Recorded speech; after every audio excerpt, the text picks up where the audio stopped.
Video చూసే ముందు ఒక లైక్ కొట్టి ఓం నమఃశివాయని కామెంట్ చేయండి. కొంతమంది జాతకం మహా అద్భుతంగా ఉంటుంది. జీవితంలో ఎన్ని కష్టాలు ఎదురైనప్పటికీ తప్పనిసరిగా లక్ష్మీదేవి అనుగ్రహం సంపూర్ణంగా లభిస్తుంది. కొంతమంది వ్యక్తులు తప్పనిసరిగా జీవితంలో గొప్ప స్థాయికి ఎదుగుతారు. లక్ష్మీదేవి కృపాకటాక్షాలతో ఎలాంటి వ్యక్తులు త్వరగా ధనవంతులు అవుతారు ఈ వీడియోలో తెలుసుకుందాం. ముందుగా ఈ వీడియోకి ఒక లైక్ కొట్టి మా ఛానల్ ని సబ్స్క్రైబ్ చేసుకోండి. లైక్ కొట్టడం మాత్రం అస్సలు మర్చిపోకండి. ప్రతి ఒక్కరికి తమ జాతకం తెలుసుకోవాలని ఉంటుంది. మీ పేరులోని మొదటి అక్షరం ప్రకారం మీ జాతకాన్ని సంపూర్ణంగా తెలుసుకోండి. మొట్టమొదటిగా మీ పేరులోని మొదటి అక్షరం ఎస్తో ప్రారంభమైతే మీరు చాలా అదృష్టవంతులనే చెప్పవచ్చు. ఎస్ అక్షరంతో మీ పేరు ప్రారంభమైతే మీరు ఖచ్చితంగా ధనవంతులనే చెప్పవచ్చు. అయితే మీరు ఎంత కష్టపడితే ఎంత డబ్బు మీ ఇంటికి చేరుతుంది. ప్రతి ఒక్కరికి సహాయం చేసే గుణం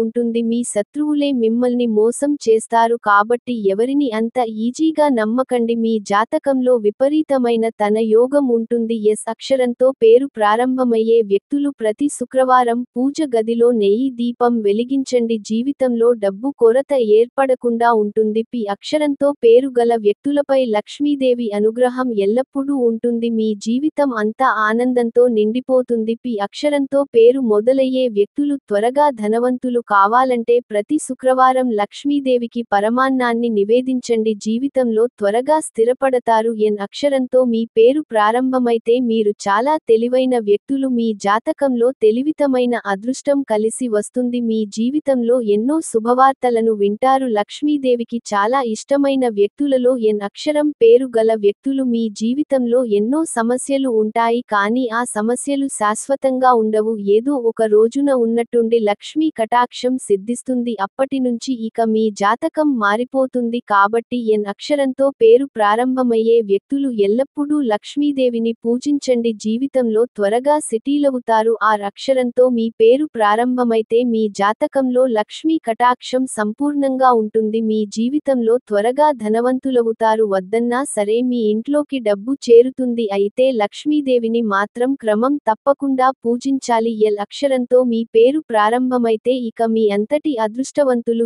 ఎవరూ ఉండరు. ఎల్ అక్షరం అంటేనే లక్ష్మీదేవికి ఇష్టమైన అక్షరం. ఇలాంటి వ్యక్తులకు విపరీతమైన డబ్బు కలిసి వస్తుంది.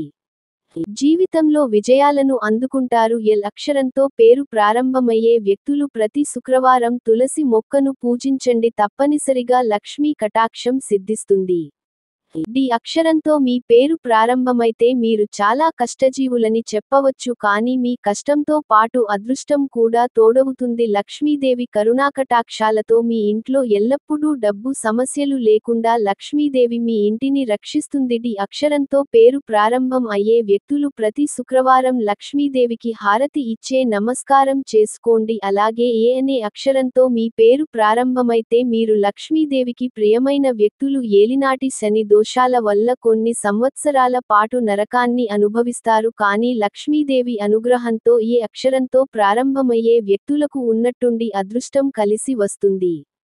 విపరీతమైన డబ్బు కలిసొస్తుంది. కాబట్టి ఏ అక్షరంతో ప్రారంభమయ్యే వ్యక్తులు ప్రతి శుక్రవారం లక్ష్మీదేవిని క్రమం తప్పకుండా పూజించండి. అలాగే జి అక్షరంతో మీ పేరు ప్రారంభమైతే మీకు శత్రువులు ఎక్కువగా ఉంటారు కాబట్టి ప్రతి ఒక్కరితో జాగ్రత్తగా ఉండాలి. జి అక్షరంతో పేరు ప్రారంభమయ్యే వ్యక్తులకు సంపూర్ణంగా లక్ష్మీదేవి అనుగ్రహం లభిస్తుంది. జీవితంలో డబ్బు సమస్యలు లేకుండా ఉంటాయి కానీ కొన్ని సంవత్సరాల వరకు అనారోగ్య సమస్యలు ఏర్పడతాయి కాబట్టి ఆరోగ్యాన్ని జాగ్రత్తగా కాపాడుకోండి. అలాగే హెచ్ అక్షరంతో మీ పేరు ప్రారంభమైతే మీరు చాలా అమాయకులనే చెప్పవచ్చు. ప్రతి ఒక్కరికి సహాయం చేసే గుణం ఉంటుంది కానీ మీకు మాత్రం ఎవరూ సహాయం చేయరు. అయితే హెచ్ అక్షరం పేరు ప్రారంభమయ్యే వ్యక్తులకు విపరీతమైన లక్ష్మీ కటాక్షం సిద్ధిస్తుంది. జీవితంలో ఎన్ని కష్టాలు ఉన్నప్పటికీ లక్ష్మీదేవి అనుగ్రహంతో ఏదో ఒక రోజున జాక్పాట్ కొడతారు.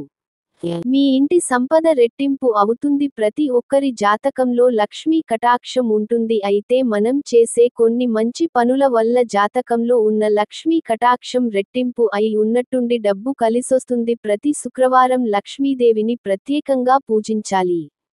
అలాంటి వారికి ఎలాంటి కష్టాలు లేకుండా ధనలక్ష్మీదేవి తన ఆశీర్వాదాన్ని ప్రసాదిస్తుంది. లక్ష్మీదేవి సంబంధించిన మంత్రాలను చదవటం ద్వారా విపరీతమైన సంపద కలిసింది. శుక్రవారం కొంతమంది ఉపవాసం ఉంటారు, కానీ ప్రస్తుతం రోజుల్లో శుక్రవారం ఎవరూ ఉపవాసం ఉండట్లేదు. పురాణాల్లో రాక్షసుడు కూడా ప్రతి శుక్రవారం లక్ష్మీదేవిని పూజించి ఉపవాసం ఉండేవారట. కాబట్టి ఎవరైతే శుక్రవారం ఉపవాసం ఉంటారో అలాంటి ఇళ్లల్లో లక్ష్మీదేవి స్థిర నివాసం ఉంటుంది. ప్రతి ఒక్కరూ పూజ గదిలో తప్పనిసరిగా లక్ష్మీదేవి పాదముద్రలను పెట్టుకోండి. మీ పూజ గదిలో లక్ష్మీదేవి పాదముద్రంలో ఉంటే మీ ఇంట్లో లక్ష్మీదేవి తిష్ట వేసుకుని కూర్చుంటుంది. తిన్న తరగని ఐశ్వర్యం మీ కుటుంబానికి చేరుతుంది. లక్ష్మీదేవికి అత్యంత ప్రీతికరమైన రంగులలో ఎరుపు రంగు అలాగే ఆకుపచ్చ రంగు వస్త్రాలను కానీ ధరించండి. తప్పకుండా లక్ష్మీదేవి అనుగ్రహాన్ని పొందవచ్చు. ఐశ్వర్యానికి దేవత అయిన లక్ష్మీదేవిని బంగారు ఆభరణాలతో అలంకరిస్తే కోటు జన్మల పుణ్య ఫలితం లభిస్తుంది. కాబట్టి ప్రతి శుక్రవారం రోజున మీ పూజ గదిలో ఉన్న లక్ష్మీదేవి పటాన్ని బంగారు నగలతో అలంకరించండి. తద్వారా లక్ష్మీ దివానుగ్రహంతో జీవితాంతం బంగారం కొంటూనే ఉంటారు.